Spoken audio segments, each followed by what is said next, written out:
us up in the gallery, and she and I will be married, and we will love each other, and we will live the rest of our lives together, fulfilling that pledge of commitment and forever, whether or not you choose to protect us from tragedy. The one thing that the opponents of this bill are trying to accomplish is the one thing you can't stop us from doing. You can't stop us from loving each other. You can't stop us from getting married. You can't stop us from pledging to forever to our God and to each other and to support each other in the toughest of times. You can't stop that. And those are the passionate words of Maryland Delegate Heather Mizeur before her colleagues in the Maryland General Assembly as she urged them to vote for a bill to allow same-sex couples to marry. This is just one of the battles that Delegate Mizeur has won during her political career, and as you'll hear in just a moment, she's contemplating a new challenge, running for governor of the state of Maryland. Here now, in a special Independence Day podcast from the Free State, is Delegate Heather Mizeur. I just have to say that your name is one that I just feel like I've always seen it, and I remember when you were on the city council in Tacoma Park, and then when you ran for the state house, it just seemed so natural. It just seemed like I wasn't surprised that you won. I don't know. Some politicians just have that kind of it thing, and I remember thinking that about Martin O'Malley too. When he was on the city council in Baltimore, I just wasn't surprised that he went places. So the reason that I wanted to interview you is really kind of personal. I was one of those people that secretly was kind of hoping marriage equality would not go through. Forcing you to make a decision, perhaps? Stuff like that, yeah. But the more I think about it, my partner and I have been together for 10 years, and I've started thinking about it more and more. And I also don't know, are you and your wife married in Maryland now, or how did that work?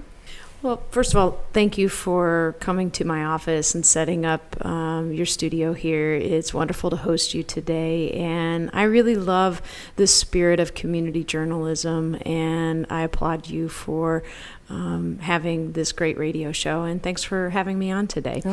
My wife Deborah and I have been together for 10 years. We were married 8 years ago here in Maryland. We decided that we were going to have the wedding ceremony where we exchange our vows and make our pledge to forever in front of our family, our friends, and our God. We wanted to do that here in our state. We recognized we were not going to get a marriage license from it, that we weren't going to get any protections and any legal rights under Maryland law at that time. But we said, this is our home state. We're going to make a stand to have our meaningful, lifelong memory wedding in Maryland. We did it at Harrington Harbor in Friendship, Maryland, over in Calvert County on the western shore of the Chesapeake Bay. And it was an amazing, beautiful, wonderful celebration. And we said then we were going to fight to make sure that our marriage would be protected here one day. We didn't think it would only take 7 years to do it.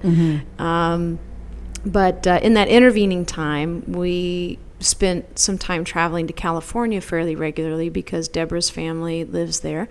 And during that period of time where the courts made marriage equality a right in California before Prop 8 passed, in that brief window where 18,000 couples got legal marriage licenses. We were one of those 18,000 couples. We got a license in Napa Valley. And we call that our Equality Day. Our marriage day will always be August 27th, 2005, where we had the ceremony here in Maryland, but our Equality Day was in July of 2008. It's hard for me to understand how all the legality works. Is your marriage officially recognized in Maryland? Yes. Now that marriage equality is legal in Maryland, and let's take a step back. Even in 2010, theoretically, when the Attorney General office came out with a ruling that recognized the validity of out-of-state same-sex marriage licenses, theoretically, our marriage from California was recognized in Maryland at that point, but it wasn't put to the test legally. It wasn't challenged. If I had died and Deborah were to try to claim my pension or try to fight against unfair inheritance taxes, or if she had trouble claiming my body for burial, any of the rights and protections that come with a marriage license, if she had, in the course of a crisis, tried to access those rights and been denied any of them, it would have taken a court suit to affirm the Attorney General's opinion. I mean, an opinion is just an opinion, but so that's why we needed to go all the way to actually pass marriage equality, so that it's not only that Maryland is issuing marriage licenses now as well, it's an absolute that we recognize the marriage licenses from any state. And so our marriage license from California, we didn't have to get remarried again in Maryland this year. Our marriage license from California is seen as a legitimate marriage license here in the state of Maryland. And so to get at some of your questions, the state level marriage license comes with about 425 rights. Wow. And one of the things I pointed out during the debate on the House floor on this was that people can't, the opponents of marriage equality wanted to stop the one thing they can't stop us from doing. They can't stop us from loving each other. They can't stop us from pledging to forever. They can't stop us from bringing our family and our friends together to celebrate our commitment of love and responsibility to each other. They can't stop that. The only thing they can do is make it really, really tough on us when life's most challenging times come, because love makes a family, but it's a marriage license that protects it. Right. And those things are put to the test when a relationship is dissolved, either by choice or through death. And so the example I gave on the House floor when we were debating this is, if Deborah and I were in a car accident and an ambulance came to pick us up, would she be able to ride in the ambulance with me, or is she seen as a legal stranger? When we got to the hospital, could she make a medical decision on my behalf, or is she a legal stranger? If I were to die, could she claim my body for burial? Would she have to pay an enormous inheritance tax on the value of half of our home and property ceding to her, because I would be gifting that to her from one stranger to another, rather than the marriage right that just has that property pass along? These were the rights and responsibilities that we were fighting for. And not only did we win in the General Assembly, but thanks to the good-hearted people of the Free State who believe in justice and equality, we, of course, won that referendum on the ballot box in November of 2012, question 6-1, in 6 of our jurisdictions across the state, affirming the decision of the General Assembly to grant full marriage equality here in Maryland.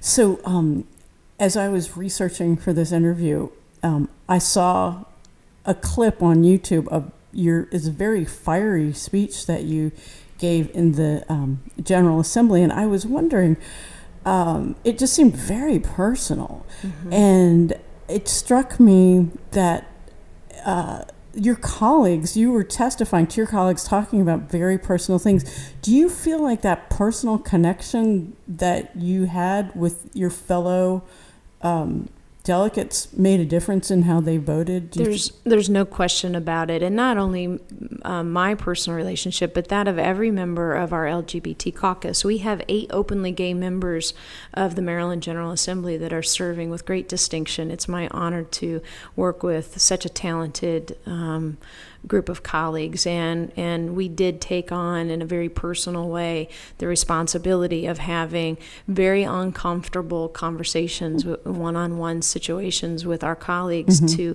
push over the course of a couple of years where we needed to get for the votes to win at the end. It was razor-thin margin the whole way. In 2012, when we won the vote, we went in about 48 hours before the final vote was to be called. We had just secured our 71st vote, and within minutes of that, and you need 71 to win in the House of Delegates, within about 15 to 20 minutes of our word that one of our colleagues was going to be a yes vote, one of our longtime supporters fell ill, had to go to the hospital, was given a cancer diagnosis, and was going to be away from the the rest of the session. So we couldn't delay the vote for her return. She wasn't coming back. Wow. So we had to find another vote. And we were scrambling and working so hard to make that happen. And this is just one example of conversation that is representative of what I know my colleagues in the LGBT caucus were doing every day as well. But right before we went to the House floor the night before the vote, when we were still scrambling to find another vote, one of my colleagues, I asked if we could sit and talk in the back room together. And we had a long conversation, and I was trying to win his support through, an academic debate on what made sense and how and why he could support this. And I could tell that, I needed to shift from a conversation of the head to a conversation of the heart. And I just looked at him and I said, what you're telling me is that you and your wife deserve rights and protections that my wife and I don't deserve. And I just held it there in silence, because I think he expected me next to say, but that's okay. I understand you're in a tough district. But I wasn't going to give him that out. This was too important. I really, really wanted him to stand on the right side of history with us, but also just encouraged him to talk to his children. I will tell you that I would count about 5 colleagues over the course of 2 years who became yes votes because their high school and college age children or grandchildren really worked them hard and said, Mom, Dad, what do you mean you can't be for equality? And so we were heading in. That next morning, this colleague texted the speaker saying that he would be the 71st vote. Unfortunately, the speaker didn't know how to receive text messages. Oh no! That's the official story. Either that, or he just decided not to. He wanted an extra vote to spare, and so we spent that whole next day working to get one more vote lined up. And we had a lot of straight allies that were helping us as well. When I think about that last day and the vote that we were trying to pull together, there was a caucus of LGBT allies that met with our caucus all throughout, that were just really in the bunker with us, and everyone went to work on really doing their level best to find one more vote before the final vote was cast. And the vote's called, the numbers go up on the board, and we ended up winning with 72. We had found that one extra vote, and so it really was a nail biter. Oh, all the way to the very end. It was beyond nail biter. It was one minute we had the votes, the next minute we didn't, and all the while having to act very confidently publicly that we had this going, because if there was at all a sense, there were about 10 people who were committed to being a yes vote if they knew that the bill was going to pass. Oh, wow. But if it was going to go down in defeat, they were going to switch back to no, because they didn't want to take a risk on being yes, because they're from a district where it's marginal and challenging to be for it. They wanted to be on the right side of history, but they weren't willing to vote their convictions if the bill was going to lose. So we had to put on a good face the whole time too. And the stuff that you're talking about, that kind of behind the scenes strategizing, are these things that you just said openly stated, or do you just kind of assume that that's what they're thinking? I mean, they say, do you sit down with your colleagues, which seems like something in Congress they don't really do, across the aisle, and say, look, I want to be with you, but you talk about that out in the open? Yeah, wow. We do. We set up meetings. We get together in each other's offices. I had members that I actually prayed with. I came to this debate in an interesting way. Even though I am an open LGBT official, I also am deeply spiritual. I'm a practicing Catholic, and I talked very openly about how I could honor and recognize their struggle finding comfort with this, because before I came out in college, I spent a lifetime struggling to reconcile how could I be a good Christian and how could I be a lesbian, because I knew that I was both of those things from early childhood. And so I was able to have a faith journey conversation with many of my colleagues, and even in the privacy of our offices, hold their hands and pray together in trying to come to a place of peace and comfort in their heart to do and have the courage of their convictions. there are a lot of very, very good elected officials serving in Annapolis that want to do the right thing. And it's an honor to have an opportunity to have at that seat at the table, to have those personal conversations in order to line up the votes necessary to make history. So, man, there are so many questions I want to ask you based on what you just said, and I can't decide which one to ask. But one of them, because just my interests are kind of more psychological. So I did read that you were practicing Catholic, and I was just wondering if you could say a little bit about, did you have a dark night of the soul ever over this, and was there a mentor, a priest, or a spiritual director who helped you? How did you reconcile those things? Well, at the end of the day, I reconciled it by recognizing that every time I was questioning my orientation growing up, it was always from pressure from an outside external force. It was something somebody in the community was saying. It was something I would see on the news. It would hearing, a fellow kid on the bus call someone a faggot. Mm-hmm. It would be from an unhelpful discourse within the church. Wherever it was that I was getting messages that it was something wrong, mm-hmm. it was always from an external source. And yet I had a very deep, strong spiritual connection and an ability to discern my pathways from my own relationship to God. And that every time I went into discernment to try to resolve that conflict, it just wouldn't be there. Really? When I would go inside myself and connect to my Creator, that conflict wasn't there. It was, I love you. You are made in my image. You are perfect just as you are. And I got to a place where I just recognized the failings that exist in, for me, the church was important from a place of certain spiritual tenets with the Mass and the Eucharist and what that meant for me spiritually. But it was less about the dogma coming, from the top down. And remembering that the church is the people in the pews, and that I think it's important for any change inside a large institution, you have to fight from within. If everyone who disagreed with the larger church's teachings on some of the moral issues left, then there'd be no reason for them to ever evolve there. And for me, the thing that always kept me in the pew was the overarching commitment to social justice conscience on feeding the hungry, housing the homeless, healing the sick, coming together as community to care for, vulnerable people in need and to support each other. And I wasn't going to let the church shove me out the door on a disagreement on any number of issues where I do take issue with the church. I believe that I can be a witness to fight for change within. And in terms of a relationship with a priest, I'll give you one quick example. When I was in college, when I very first came out, it was definitely a challenging time for me because I was very involved in the Catholic campus ministry. I taught the Catholic confirmation course at the university. I went to daily mass. I was part of the retreat leadership teams. And my best friend was one of the priests there. And when I came out to him, he withdrew from me. Very, very he said, I can't believe this, that God is playing such a cruel joke on me that of all the people I never wanted to have to minister, it was gay and lesbian people. Just keep them away. And now God is and he said, and now God is making my best friend a lesbian. But he withdrew with you instead of.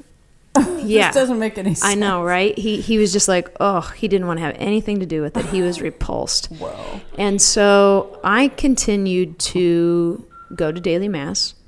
I would even wink at him when I would take communion. I kept trying to show him that it was going to be a safe place for him to evolve and come back to me to have this conversation. Wow. So you would take communion from him? Yes. And wink at him? Yes. And then it was a few weeks later that he calls me into his office and he gets down on his knees and he starts weeping and says, this whole experience has taught me so much. I realize from this that I never, ever as a priest should have held my arms at bay for anyone. Whoa. I am called to minister all people. And Heather, you have helped make me be a better priest. Okay, well, I'm crying now. That is an amazing story, and is definitely not what I expected to hear. What about your family? I mean, your parents were Catholic, right? Yes, that's been an interesting journey as well. My father was raised Catholic. He's one of 12, and my mom converted to Catholicism when they first got married, and they took me to church all the time until I was about in 3rd or 4th grade. And then they started to kind of evolve away from the church, as some young families do, and crazy things are going on and you're juggling a lot of things and your family's beginning to grow. Like sometimes going to church falls off the table. But I didn't want to stop going. And Wow. I asked my dad if he would still drive me there. And so he would take me to church. And then that continued until I was old enough to drive myself. And then because I was going to church on my own, and I took my little sister with me, my sister's 5.5 years younger than me, we were a little family. My sister and I, we were like the 2 kids that went to church without our parents. And I, from that, took on a lot of adult responsibilities in the church where I went. And so I was a Eucharistic minister and a lector and a member of the Altar and Rosary Society and a member of the Pastoral Council, and it really took a lot of leadership positions within that church family in the hometown area where I grew up. And what's been an interesting evolution was when my sister got married and started to have children and was taking them to the church, my parents started to evolve into coming back again. They wanted to be there with the grandkids for the baptisms, and they found their reconnection with their faith again, and that's sort of been a very cool legacy. I personally, I don't care what anybody's faith is, whether or not they go to church, what faith they practice. I find, I add on top of my own Catholic practice a lot of traditions from Native American faith traditions, from Buddhism. There are so many beautiful teachings in Judaism that are really a beautiful way to expand on your spiritual growth and practice. So I didn't really care one way or the other if my parents went to church. They're beautiful, amazing, spiritually grounded and loving people. I never felt they needed to be in a church to be good people. So, I just personally felt a very strong calling to be there, and so I've always nurtured that. So that shatters another stereotype, which is my assumption would have been that, I guess when I asked you the question about your parents, I was thinking, how were they about you being a lesbian? Like, did they ever have a problem with that? They had a problem only in the very beginning from a place of shock, because we were such a close family. We talked to each other about everything, and all of a sudden my mom felt like, oh, wait, there's this new thing about you that has always been there and you've never told me. And it took some time for it to sink in and resonate and not be scary. And by take some time, I mean like a few weeks, like it was a bumpy road in the beginning and lots of crying and, trying to get to each other a place of comfort. And also, to put it in perspective, I mean, this was like 22 years ago, when it still was a really scary thing for your kids to be gay, because you weren't, protected, you weren't respected, you were going to be ridiculed and mistreated and potentially get fired from jobs. And so like it was a scarier time for parents to learn that this was going to be the future for their children. And so I had a lot of patience with them about it. My dad was pretty cool. I always say that there were 3 rules in our family growing up, that you had to be, 3 things you could never be, let me put it that way. You could never be a scab. My dad is a union welder, a member of the United Auto Workers for 32 years, so crossing a picket line, never an option. You could never be a Republican. Our family was diehard Democrats all the way. And you could never be a Cub fan. I knew it was going to be something like that. We lived in the part of central Illinois that was a very big rivalry between the St. Louis Cardinals and the Chicago Cubs, and the Cardinals were Cardinals baseball was a religion in our household. Whoa. And so I jokingly say that my dad was really relieved when I came out, because he thought my big news was going to be that I'd become a Republican. This would be a good way to transition into the next thing I want to ask you. During the referendum stage in the marriage struggle here in Maryland, one of the sticky wickets that arose was a lot of opposition, or at least in the media made it appear that there was a lot of opposition from leaders of the Black church. And as a Christian, I was just wondering, did you ever get down and pray with any of the, pastors or leaders of any of the African American churches that were kind of having a problem with marriage equality? There was no one I was unwilling to sit with and have a very respectful conversation about where we started and trying to feel whether or not we could come closer together. One of my dearest friends that I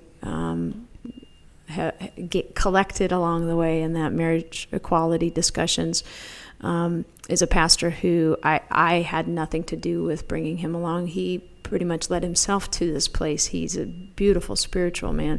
His name is Delman Coates. He is the pastor of Mount Enon Baptist Church in Prince George's County, an 8,000 member Baptist megachurch. And he took a risk that he and Pastor Dante Hickman in Baltimore took risks that many others were not willing to take in terms of coming forward and talking about the dignity of all humanity and the importance of protecting love in whatever form, and understanding the separation between church and state. There was nothing about this legislation that was going to force a church of any tradition to recognize, perform, or honor any marriages between two people of the same sex. And I always scratched my head at the notion, who would want to go into a hostile church to force a marriage that they weren't recognized? Right? It's the most beautiful, affirming, loving day of your life. Who would want to go into an unfriendly church and force them to do a marriage? Like these hostile, rogue, gay weddings in unfriendly churches, the notion of that, I just always scratched my head and said, where are they coming from on this? This is not based in reality. It's based in fear. And Lisa, it doesn't matter what the issue is. I find on whatever the topic is, if you can boil it down to figuring out where the fear is coming from, everything is a simple choice between love and fear. Everything, every issue, every approach, every response. Do we want to have eyes of fear or eyes of love? And if you can understand where the fear is coming from and try to help people grow to a place of comfort and serenity and releasing their fears, because fears make people make up really strange scenarios in their heads, tell themselves stories on how something's going to play out, prevent them from taking action when they should stand up. And really much of my public service is connected to, it doesn't matter what the issue is, it's connected to facing the fear and helping to move beyond it. This is so contrary to what most elected officials or wannabe elected officials on both sides, really, this is really one of those both sides things. Fear is such a greatest hit that we hear, if we don't do this or if we do that, awful things will happen. I know it's not breaking news, but some people may not know that you have been in an exploratory mode, looking at possibly running for governor. And I was wondering if you could say a little bit about that and maybe how your approach, the love versus fear approach, guides you as you go around the state, thinking about how that might play out, your strategy, how you are maybe going to reach out to some people that haven't been on the same side as you with some of the issues? Mm-hmm. Yes, I have. Well, let me talk a little bit about where some of this began. In 2012, when marriage equality and the DREAM Act and the casino expansion question were all placed on the ballot in 2012, I ran around the state having lots of conversations to large groups of people about these issues, working hard to make sure we won on marriage equality and affirming the DREAM Act so that we had access to affordable higher education for everyone, and also speaking out against the casino expansion project. I felt very strongly that it was a flawed form of economic development, that it was an easy way out. I think at the end of the day, the reason why it ended up winning wasn't that people wanted Maryland to look like Las Vegas or Atlantic City. It was that we wanted jobs, and we gave one option for that. And instead, we could have been talking about innovative ways to rebuild our schools and create jobs through that, and infrastructure investments on building the Purple Line and the Red Line. And there were many ways that we could create jobs that would lift our communities up rather than bring in crime, addiction, and poverty, as we know to be the case when we do gaming expansions. And over the course of having these conversations in 2012, very organically, every place I went, I would have people line up to talk with me afterwards saying, I'd really love for you to consider getting in the governor's race. Wow. I'm not excited about the options that are being discussed. It's more typical politicians, and you speak from a different place that resonates with me and inspires me, and this is the kind of leadership I'm looking for. And I kept noting it. It was happening with such frequency that you don't ignore something like that, but you also don't decide to get in a governor's race based on an enthusiasm gap. You want to make sure that there's a path to victory, and that if you decide to pull the trigger, that people will really be there to stand behind you and to make it happen. And so for the last several months, we've been testing this theory out, and it's been going incredibly well. We're having great success at raising money and closing the gap between me and leading establishment candidates. So wait, when you say, I think I know what you mean by enthusiasm gap, but I'm going to push you a little bit and say, more specifically, what exactly are you referring to? Well, I hear very frequently that I'm just not excited about the other guys. They don't inspire me. It feels like platitudes instead of ideas, and I don't get the same authentic connection with other candidates as I do with you, and there's value in that. And a candidate like me is not actually supposed to get in this race. You're not supposed to have an option to choose me. What does that mean? Because the establishment tends to come together with early insider support and money to say, here are your two choices. And they're usually more or less the same version of the same guy. And a candidate like me, not only because I'm a woman and because I'm a lesbian and because I am a progressive that speaks really truth. I'm slightly younger than the other guys, but not that much. But you seem young. Thank you. I appreciate that. My gray hairs salute you for that comment. You know what? The age issue is never anything I hear on the trail. That's cool. It is interesting. But I think once you're in your 40s, people say, hey, you've arrived. You're ready to do this. You've been in the General Assembly going on 8 years now. And I talk a lot about what it is I have been able to accomplish over the time that I have been in office as a precursor to here. I know how to get things done. I know how to come up with innovative solutions to problems. And here's my vision for the future of Maryland. And as I'm sharing that with people, they get very excited.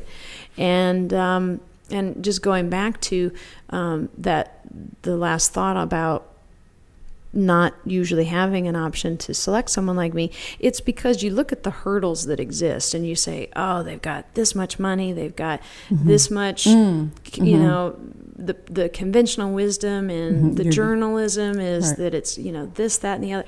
And people allow fear to dictate that they shouldn't do it.